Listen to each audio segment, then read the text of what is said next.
How many discounts does USAA Auto Insurance offer? Too many to say here. Multi-vehicle discount, safe driver discount, new vehicle discount, storage discount, legacy. How many discount, discounts will you stack up? Tap the banner or visit usaa.com/auto discounts. Restrictions apply. It's tax season, and at LifeLock, we know you're tired of numbers. But here's a big one you need to hear. Billions. That's the amount of money in refunds the IRS has flagged for possible identity fraud. Now here's another big number, 100 million. That's how many data points LifeLock monitors every second. If your identity is stolen, we'll fix it guaranteed. One last big number, save up to 40% your first year. Visit lifelock.com/podcast for the threats you can't control. Terms apply.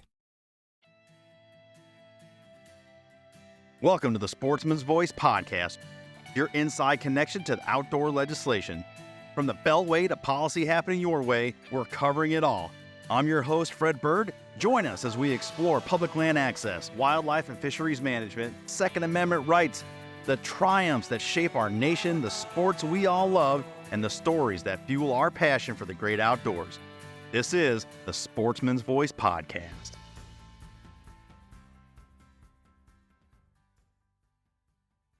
All right, so I am joined now.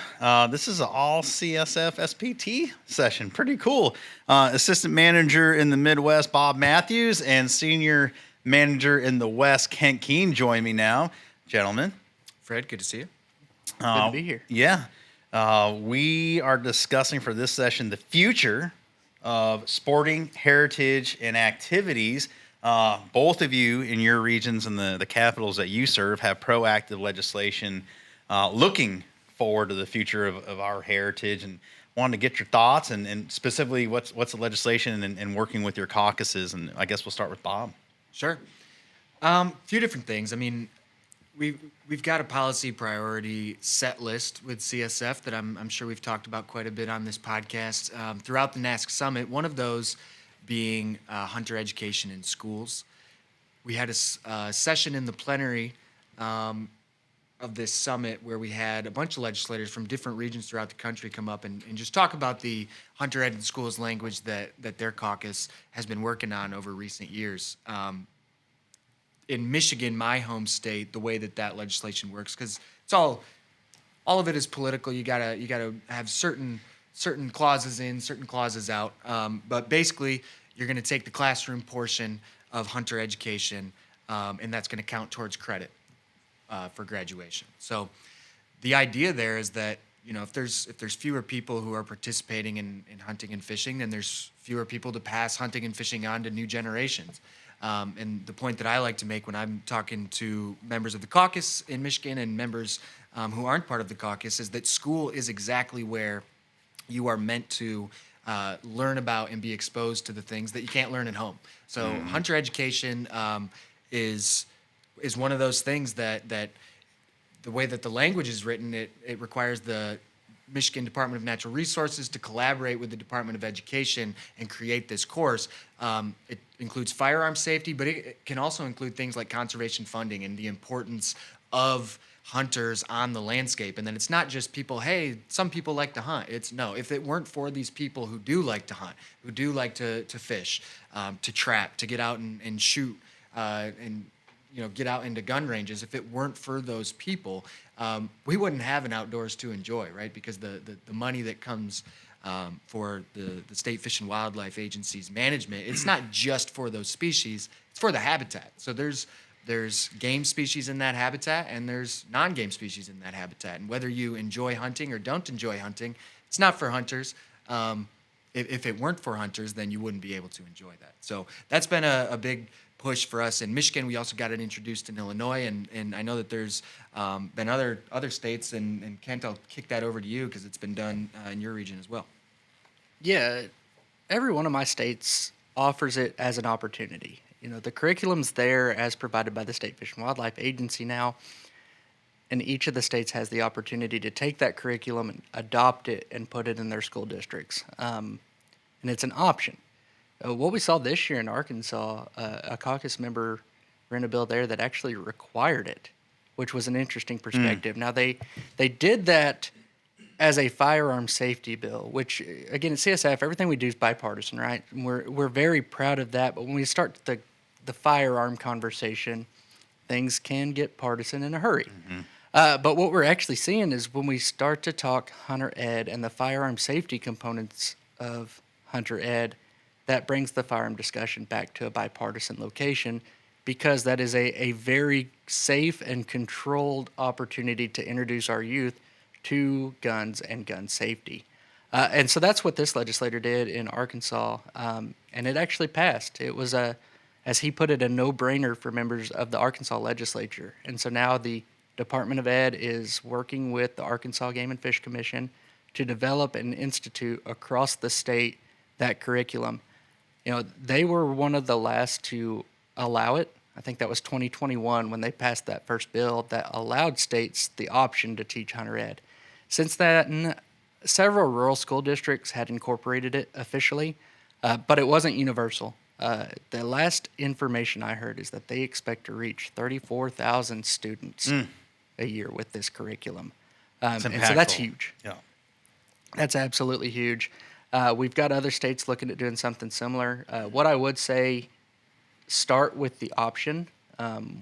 This is especially the mandate is a much larger conversation. You know, obviously our community is going to support it, but as with any piece of legislation, there's a lot of different voices who need to be heard, who need to be brought to the table. Even if your state doesn't allow it to be taught as an option, if you go that way, you need to communicate with your Department of Education, with your school boards, with your teachers, to inform them, let them know what is going on, what this is. Otherwise, you'll see kind of like what we've seen in Kansas for several years, where folks have misinterpreted the actual goal of the legislation and conflated it to be a partisan way to bring live firearms into schools. By and large, that is not the case. But just that misinformation's out there, and we can combat and defeat a lot of that just by open communication on the front end. Yeah, Bob, we had Senator Bumstead. Senator Bumstead in here talking about the Michigan legislation and Deputy Director of Shannon Lott there in Michigan, and echoing what Ken said, this is all optional. Highlighted that firearms are not necessary. You can use dummy rounds. You can use rubber firearms, and just getting that in the hands, but also making an option. It's a hell of an impressive thing to get a mandate through. And I think that's just speaks to probably the region and probably the cultural heritage there and understanding. Probably not going to fly in a region like mine in New England, not even northern New England. Nevertheless, getting that in the hands of these kids is it's wildly important. Having the plug-and-play curriculum already exists with our state agencies, so it's just a natural transition. We've already got it. You don't have to develop it. It's an elective, so on and so forth. This makes sense. The other thing I like what you said, Bob, and the Senator and I covered this, is including American System of Conservation funding in that history lesson in this. I have maintained for a number of years that the sweet spot, I think, is the 9th grade, 10th grade level, where kids are starting to get physical science lessons. They're learning about ecosystems, carrying capacity, things like that. This is very much a part of that, and they really need to know how that system feeds into this and how it all works in their backyard. And I think at that age, they become cognizant of it, and it stays with them, right? Yep. Even if they never get a hunting license, I think they'll always remember that touch point and be like, oh, they're not just FUDs out there whacking and stacking. Like, that system works, and it's to the benefit of everybody. I think that's a hard message to drive home. Yep. Agree with that wholeheartedly. Yeah. And I'm sure that Senator Bumstead and Deputy Director Lott covered it better than I ever could, but in Michigan, that's something that we're really looking forward to get across the finish line.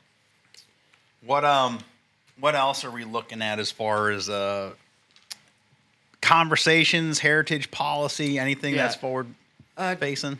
Ken, if you don't mind, I'll jump in here and talk about just making sure that we keep access at the forefront and quality of access. Quantity is great, but we say this all the time, is that the quality is equally, if not more important. Unpack that a bit. So I want to specifically kind of talk about some stuff in Wisconsin. There's this Knowles-Nelson Stewardship Fund, and this has been the mechanism for the state to acquire land, and under that, it must be open to hunting. So I'll jump over some politics and just kind of get to the point of where we're at. There is that we're facing reauthorization, and this has been around since 1989, but it's not necessarily we're facing reauthorization in a way that has it. We don't know if we're going to get it done, and we're working hard with a bunch of partners to get it done. But looking at the ability for folks to get out in the field, we talk about teaching students about the importance of hunting, but then having the opportunity to get out there and actually do it Absolutely. is very important. And so we've been working with a bunch of partners, Ducks Unlimited and many others, to gear this stewardship fund towards now taking care of the land that has already been acquired. Some of the argument has been, okay, we've accumulated a bunch of land. How much more are we going to accumulate? That's kind of a sentiment among some of the legislators, which I think is fair. We need to look at now how we can use that money to make sure that the land that has been accumulated is good, accessible hunting and fishing land, right? So that's a key effort that we've been working on there in Wisconsin, in my region, and we're hopeful with great work from legislators. I shout out Tony Kurtz there from the Wisconsin General Assembly and the work that he's been doing to get this introduced and to get this as a bipartisan effort to keep that stewardship fund alive. That's one of the big efforts of this year in CSF's Great Lakes region is just making sure that we're taking care of what we have. Yeah, no doubt. And folks that are listening to this, Bob has covered this in the past through our TSV EPUB, so you can always go back in the archives and check that out and see Bob's reporting on it and do a little deeper dive. Kent, thoughts? Yeah, I don't have much to add to what Bob said. I did want to touch on from a private property rights perspective, though. As part of that fund, the land acquisitions that take place, and I think there's a lot of misinformation out there around this, they are not like the utilization of eminent domain. That's not what's going on here. Private property rights are always going to be front and center when it comes to CSF's work, respecting those private property rights. And so I think it is really important to point out how the state is acquiring those lands and from whom those lands are acquired. These are voluntary deals. Nobody's trying to utilize eminent domain. They're finding landowners who want to sell their property to the state for this purpose, sometimes even at a discount. We've seen efforts to try to require a state agency to pay market price. That's fine and good if they are actively competing. But if you have an individual whose desire with their property is to transfer that to the state, then efforts that undermine the ability of the state to take advantage of that opportunity arguably violate those landowners' property rights. And so it's combating some of that narrative, and Bob's done a tremendous job, and a lot of our partners are doing great work to combat a lot of that. As Midwestern States Lead, he covered a lot of what's going on throughout much of the northern half of the region. I'm still down here in the south poking around, and a lot of what I'm going to be working on is maintaining support for State Fish and Wildlife Management Authority. And as a product of that public support and understanding of the American system of conservation funding, we've been saying this for years. Sometimes our community has a tendency to get in our own way, and that's built on passion, but not always a full understanding of all of the components. And so what we want to see, and I really admire Bob's work on Wildlife Councils for Public Education, accomplishing this, is a better education for sportsmen and women. We want the entire public to understand, but we've got to start with our own backyard. And so educating our sportsmen and women on why what we all do collectively matters for conservation, for our opportunity, and for the broader community, and then letting our participants be the beacon, the messenger, and share that out there. And that starts from CSF's perspective with our state legislators, making sure that they're equipped, because at least in my region, your state legislator is not just your representative in the Capitol, but they're your sounding board. And a lot of times we're talking small communities where they're your buddy. You might see them at a school function or at a church function. You're going up and talking to them, and the state legislators, bless their heart, they are doing a tremendous job acting on behalf of their constituents. But that is a two-way street, and we want to arm those legislators with the information that they can then take back home and educate the folks who are voting for them so that they can then disseminate that information organically. Ken, I'm glad you revisited the Wildlife Council's talk, because we did cover that with the senator and the deputy director, specifically in Michigan, highlighting that being one of two states, the other Colorado, and the success of that model. And, I don't want to overstate it, but, I maintain telling the story of American System Conservation Funding for me is number one. That history, that story needs to be told. Our own community needs to benefit from that history and story being told so they understand it. Never mind everybody else. Second, and a close second, is these wildlife councils, because we need someone to carry that message, and we need someone to tell that story, not from our perspective.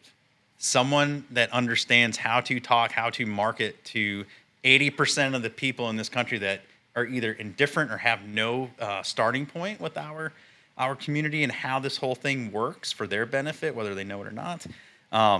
It's incredibly important, and I really wish that people in state legislatures could look to Michigan and Colorado as like a light, a beacon, and like, let's drive towards that and see if we can emulate this here. So often when you start bringing up the conversation, they really think you're talking about an advisory council. No. And it's like, no, that's not what this is. In a matter of fact, if we do this right, our community will never see the light of day of any of this messaging, and Right. by design, right? Yeah, absolutely. That is one of the most important points to get across here. The word council, it leads people to believe that this is going to be a legislating body, right? Someone who's making up rules and adding to layers of bureaucracy that some people don't like, and understandably so. That's not what a wildlife council is. They are just counseling a marketing firm on what the message needs to be about hunters. So, Kent brought up an important point about kind of working together, and that's really what advisory councils are. We as stakeholders, there's a bunch of different groups, and many of them represent different species, right? And not to call any out specifically, but there are folks who an organization that represents ducks or turkeys or pheasants. At the end of the day, all the people certainly at this summit, and many of the folks who would benefit from from a wildlife council, they're all of those things. They're Correct.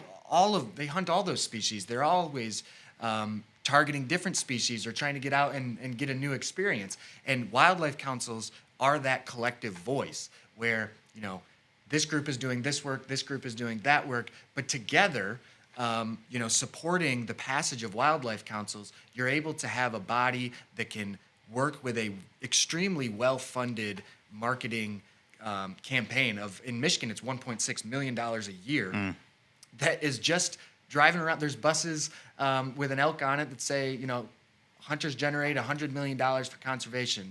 You're driving around and there's a billboard with a dollar sign on it and a deer head in the middle of that dollar sign to drive that message home. And one complaint that maybe not a complaint, but just a misunderstood point is that from this wildlife council, some hunters will say, well, I don't see, all this targeted messaging. We need to be doing the digital messaging. And the answer to that is, you're right, you're not seeing that because Right. that hunters pay for this. That's right. Those digital messages are going to urban areas, Detroit, Grand Rapids, folks in Michigan that don't understand that, because we need that support from those groups to maybe they won't participate themselves, but we need them to understand that hunters are a public good. Yeah. And again, I say it on the show all the time, and I think all three of us have said this together. There is a carrying capacity for hunters on the landscape between access and carrying capacity of the critters and management goals. So it would be disingenuous to say we want everyone to get out there and hunt. I think it's more fair to say those 80%, if some of them want to come on board and we get like that strong 8 to 10% participation and love, great. The rest of them, at least stay indifferent, or support your family and friends that do it and have a nice outlook. And again, going back to the wildlife councils, they facilitate that, right? Yeah, I think that we would all agree that we want everyone to get out and try to hunt. And Sure. It might not be for you. You might not like it. We won't all be on the landscape at the same time. But we really do hope that everyone can look at hunting and fishing and say, hey, that's something I'd like to give a try, and have laws that are in place that are not prohibitive to doing that. And we won't retain all of them, but we want to retain as many as we can to reach that carrying capacity and make sure that we can manage wildlife, right? I mean, that's really the role of hunters, is not only providing money to the Fish and Wildlife Agency, but being on the landscape and making sure that populations are where they need to be. Based on your comments, I will amend my prior comment and say this, and acknowledge we can't have 100% participation, but at least trying it gives them a hands-on perspective. Right. This ain't that bad. Right. Instead of having a black and white lesson, if you actually get physically go out there and do it, and okay, I think that's a powerful impact. Absolutely. Yeah, I think that gets at a misconception. Like, as sportsmen and women, at least in my experience, of course, I grew up doing it, but I've found that we're an incredibly welcoming group. Personally, I think everybody at this table would love to take anybody and everybody hunting who wants to try it.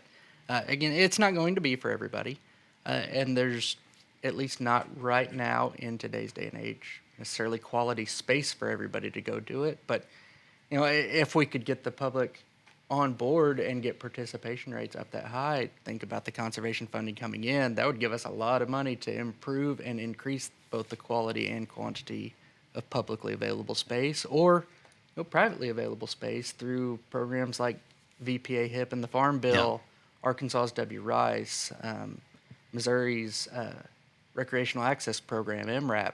Now, there's a lot of examples. We can find the places to go hunt. It's just building both the public support and interest from the hunting and non-hunting public, and then, particularly in the East, landowners being willing to open their properties to hunters. Yeah. All right. Well, that's a whole new 30-minute podcast. Yeah, session, we'll do that another time. Speaking of time, I know you guys are pressed for it. You guys have presentations and bring more good work to our partners in the legislature. So before we go, I do want to ask you guys one quick question. All of us at the table are here as staff for a reason. We love what we do. We love our mission. Talk about real quick in like 60 to 120 seconds each why CSF's mission personally is important to you. Bob. Yeah, I would say that some of the issues that we've talked about here, hunter ed in schools, all of that, I didn't grow up hunting. It wasn't passed on to me from my father.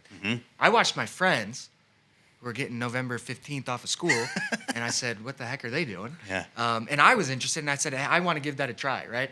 And it was something that I put myself out there and wanted to go take hunter ed. I sat there by myself, and everybody else was drinking coffee, and I was a kid that probably had a glass of milk sitting in front of me, and I'm sitting there taking notes, and it's an inherent interest of mine to look at the landscape and see, okay, this is a beautiful place that we've inherited with fascinating wildlife. America has such a diverse, landscape of both habitat and critters that fill it. And understanding that humans are a part of that habitat, and that it takes responsible hunters, responsible anglers to be out there and managing that wildlife. And so when I get to go into state capitals and explain to legislators who don't have that background the same way that I did not have that background, I wasn't born into that background, but I went and found that information, and being able to share that and know that it's doing good for both, future generations that want to get into it and folks who presently are enjoying it. That really brings me a lot of satisfaction. Yeah, no doubt. Similar life stories. Yeah. But Kent. Boy, I tell you what, Fred, after Bob's answer, I'm going to ask you to repeat the question. Yeah, so the question was, let me get back to the question. Why is our work important to you? Yeah, well, it's why, the mission of our organization personally important to you. Oh, I tease Bob. He's a very close friend of mine. But he and I are opposites in terms of our path to the outdoors. I grew up in it. Father, grandfather, family had me outdoors from the day I was born. And so I come from that more traditional route to the hook and bullet arena. But I think the thing that drives me, motivates me within CSF is our mission and how our staff complement that mission. One of the very first things you'll see about us is bipartisan, bicameral, no matter what we're talking about. When we've got staff who can eloquently address people from all aspects of that political spectrum. We have such a diverse staff in terms of our expertise and personal experiences. And I think that's what makes us so strong. And we're able to collectively come together and have conversations like we're having right here that advance our mission. And I love all of our partner organizations, but finding another organization that has both the depth and breadth of expertise that we have here on staff at CSF, I think you're going to be really hard pressed. Yeah. So, having that, like the opportunity like this NASC Summit to interact with our regional staff so closely, man, if you don't go home motivated by that, I don't know what's going to motivate you. Yeah. Listen, for me, I've been blown away since day one of joining this team. I'm thoroughly impressed, and still to this day, as I sit behind this microphone, just remain just impressed with the talent we have, and it's to our benefit. It's to the benefit of all these people that are here joining us, 300 plus, and all the legislators. So, we'll leave it there. Kent, you gotta go impress the people. So, thank you for your time. I appreciate it, guys, and we'll see you out there on the stage. Thanks, Fred. All right. Thanks for joining us on this edition of the Sportsman's Voice podcast. Ladies and gentlemen, your support is crucial, and you can help us out right now by leaving a review, filling in those 5 stars where available, sharing this episode with friends and family, and engaging with us socially.